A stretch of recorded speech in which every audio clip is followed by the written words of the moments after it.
Polda Metro Jaya masih mengumpulkan barang bukti, menggali keterangan sejumlah saksi, mengungkap fakta dan apa motif pelaku membunuh, serta mengubur jasadnya ini untuk kemudian dicor. Nah, lalu bagaimana motif bisa diungkap? Kita akan tanyakan pada kriminolog Universitas Indonesia, Adrianus Meliala. Selamat petang, Pak Adrianus.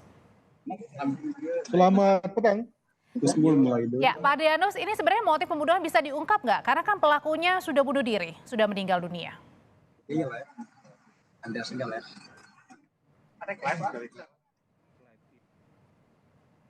Pak Adri? Halo, ya. Ya, Pak Adri, ini bagaimana caranya polisi bisa membuktikan motif pelaku? Karena pelakunya ini kan sudah meninggal dunia karena bunuh diri. Saya memakai cara berpikir mosaik ya. Ada kolase-kolase yang dikumpulkan melalui digital forensik, ada yang melalui documentary tracing ya. Kalau memang benar ini ada soal utang piutang, maka tentu ada surat perjanjian.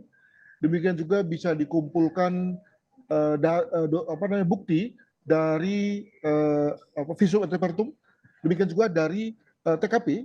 Saya juga menduga bahwa di situ bisa diperkirakan ada sejumlah barang bukti yang bisa dikumpulkan. Sebagai contoh misalnya ada robekan baju, ada senjata tajam yang dipakai sebagai pembunuh. Demikian juga mungkin ada kayu atau apa yang dipakai sebagai pemukul. Oke. Nah, dengan begitu semua lalu bisa dibentuklah kolase-kolase itu sehingga mosaik kemudian didapat. Dan saya juga perkirakan bahwa akan ada kolase yang kosong, tertinggal karena memang ada missing link ya, ada pieces yang nggak bisa tersambungkan, dan ketika itu dipakai asumsi. Nah, maka bantuan antara evidence dan asumsi itulah yang kemudian kita bentuk menjadi satu bukti yang bisa dikatakan sebagai melebihi batas keraguan, beyond reasonable doubt. Dalam dunia hukum ada satu prinsip beyond reasonable doubt di mana ketika kasus itu tidak disaksikan oleh orang satupun, tapi kita bisa menduga bahwa apa yang terjadi adalah sesuatu yang lebih daripada sekedar keraguan-keraguan kita. Demikian. Apakah hanya satu-satunya yang mungkin paling besar motifnya karena hutang piutang? Pak Adri. Nah, saya juga mendengar itu dari pemberitaan tuh bahwa hutang piutang itu dimunculkan sebagai motif.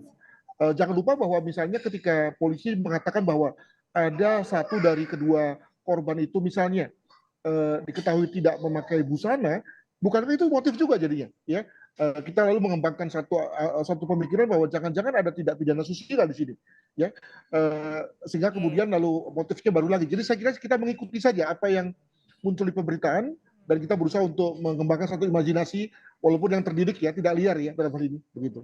Kira-kira hitungannya, kelihatannya ini motifnya mengarah kemana sih Pak Adri, melihat dari satu sama lain saling kenal, terus salah satu korban juga mohon maaf ya ini meninggal dengan tanpa busana juga. Ini kira-kira motifnya kemana?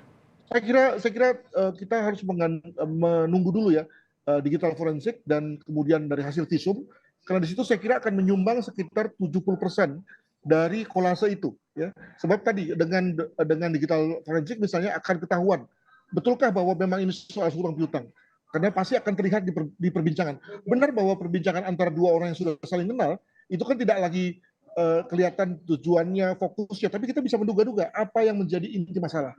Demikian juga dari konteks kedokteran forensik, dari hasil visum akan kelihatan misalnya apakah korban itu kemudian langsung dipukul atau ditusuk atau diberikan dijamu dulu, ya mungkin diberikan teh kopi dulu misalnya, baru kemudian dipukul, akan kelihatan dari kondisi tubuh apa yang dimakan dan seterusnya. Demikian.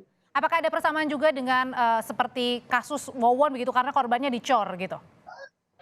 Atau Mengapa bisa dicontoh menurut saya karena pelaku memiliki dua hal. Oke. Pertama memiliki lokus dan memiliki tempus, artinya dia berada di rumahnya, dengan kata lain dia betul-betul bisa mengontrol situasi rumahnya.